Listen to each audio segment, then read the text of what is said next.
पहला प्रश्न, बच्चों को मुफ्त एवं अनिवार्य शिक्षा का अधिकार अधिनियम 2009 शिक्षा को 6 से 14 वर्ष की आयु के बीच हर बच्चे का मौलिक अधिकार बनाता है। तो ऑप्शन नंबर डी जो है वो सही हो जाएगा। भारतीय संविधान के निर्माताओं द्वारा किस देश के संविधान से केंद्र के पास अवशिष्ट शक्तियां होने की संकल्पना को लिया गया है? तो लिया गया है कनाडा से। केंद्र के पास अवशिष्ट शक्तियां होने का संकल्पना किससे लिया गया है? कनाडा से लिया गया है। दूसरा, जारवा किस क्षेत्र के आदिवासियों की एक जाति है? तो जारवा जो है वो किस देश की, किस क्षेत्र के आदिवासियों की एक जाति है? अंडमान निकोबार द्वीप समूह के। जारवा भारत के अंडमान और निकोबार द्वीप समूह की एक प्रमुख जनजाति है।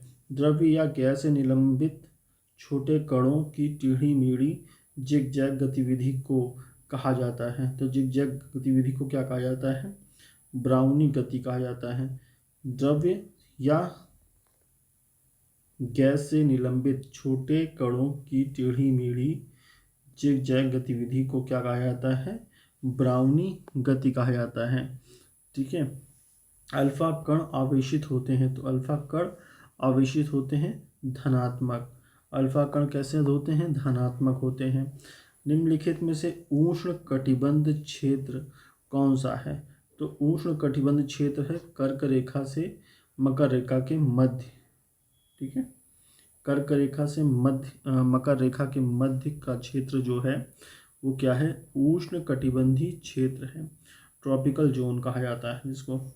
ठीक है, आपसे प्रश्न पूछेगा उष्ण कटिबंधी क्षेत्र कौन से हैं?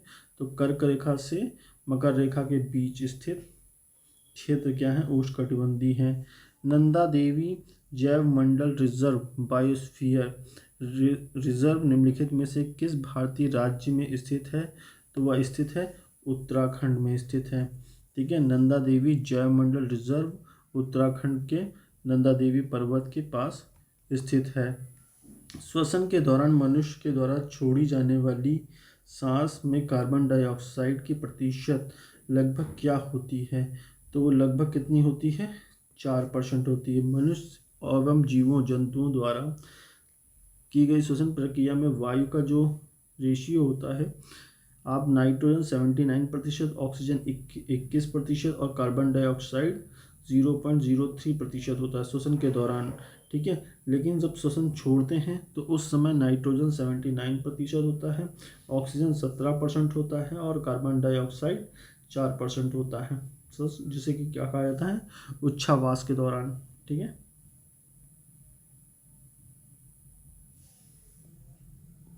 आपसे 2 प्रकार के क्वेश्चन पूछेगा।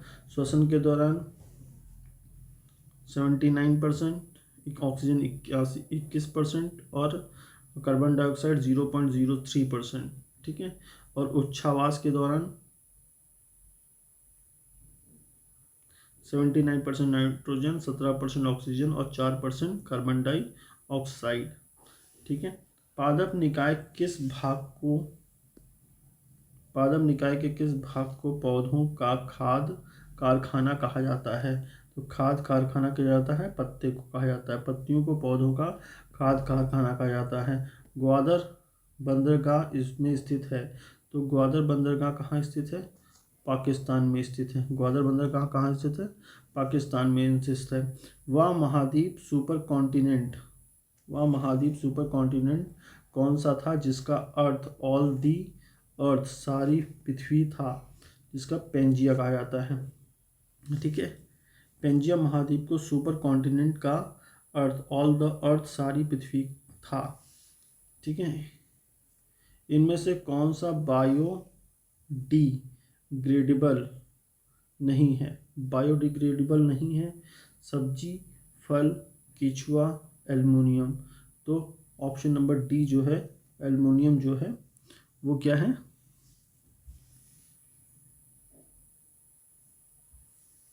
बायोडिग्रेडेबल नहीं है। ठीक है, जीवाणु द्वारा, फंगस आदि द्वारा जो वस्तुएं अपने संगठनों में टूट जाती हैं वो बायोडिग्रेडेबल कहते हैं, जैसे सब्जी, फल, जीवों के मृत शरीर आदि। ठीक है, जो कि एल्युमिनियम नहीं है। लोकपाल बिल पर निम्नलिखित में से किस राष्ट्रपति ने हस्ताक्षर किए? तो डॉक्टर APJ अब्दुल कलाम ने अब्दुल कलाम जी ने। निम्नलिखित में से किस व्यक्ति को हिंदू दर्शन की संख्या पद्धति के संस्थापक के रूप में जाना जाता है? हिंदू दर्शन के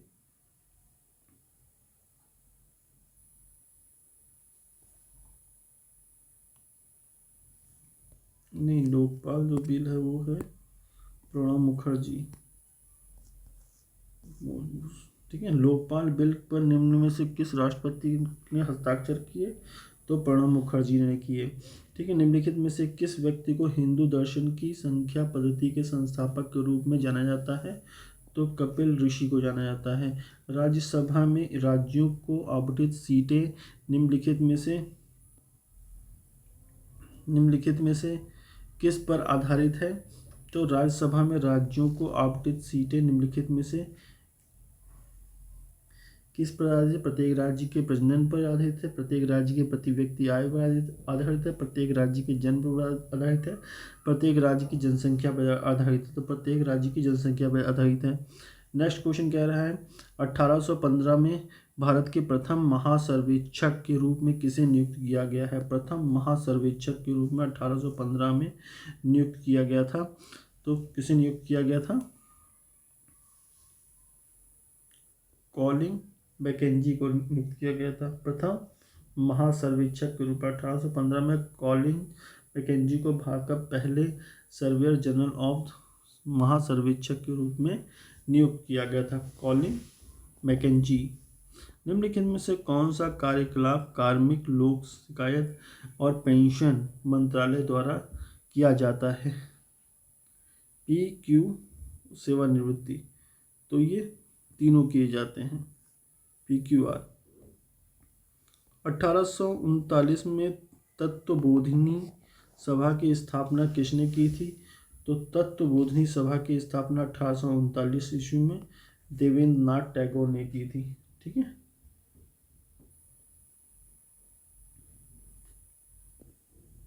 निम्नलिखित में से किस के पास दो या दो से अधिक राज्यों के लिए सर्वमान्य उच्च न्यायालय स्थापित करने का अधिकार था? तो वह अधिकार भारत की संसद को था।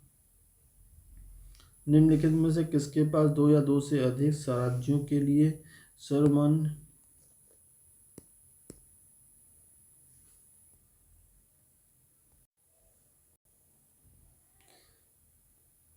फिर से देख लेते हैं 19वां। निम्नलिखित में से किसके पास दो या दो से अधिक राज्यों के लिए सर्वमान्य उच्च न्यायालय स्थापित करने का अधिकार है? तो भारत की संसद को है। ठीक है, भारत का मुद्रास्फीति लक्ष्मीकरण कौन सा संगठन करता है? तो लक्ष्मीकरण संगठन कौन सा करता है? भारतीय रिजर्व बैंक करता है। प्राथमिकता प्राप्त क्षेत्र के ऋण किसकी ओर संकेत करते हैं? तो प्राथमिकता प्राप्त क्षेत्र के ऋण किसकी ओर संकेत करते हैं? तो ऑप्शन नंबर हो जाएगा ए, लघु उद्योग, कृषि और छोटे कारोबार आदि के लिए दिए जा रहे ऋण प्राथमिकता प्राप्त क्षेत्र के ऋण हैं। मानव जनसंख्या वितरण और घनत्व के प्रतिरूप पैटर्न के अध्ययन को क्या कहा जाता है? एंथ्रोपोलॉजी कहा जाता है। क्या कहा जाता है? नहीं, मानव जनसंख्या डेमोग्राफी कहा जाता है। ठीक है, डेमोग्राफी कहा जाता है। मानव जनसंख्या वितरण और घनत्व के प्रतिरूप पैटर्न के अध्ययन को कहा जाता है डेमोग्राफी कहा जाता है। उत्तर प्रदेश में चित्रकारी की कला को किसके शासनकाल के दौरान अपना चरम स्थान हासिल किया था?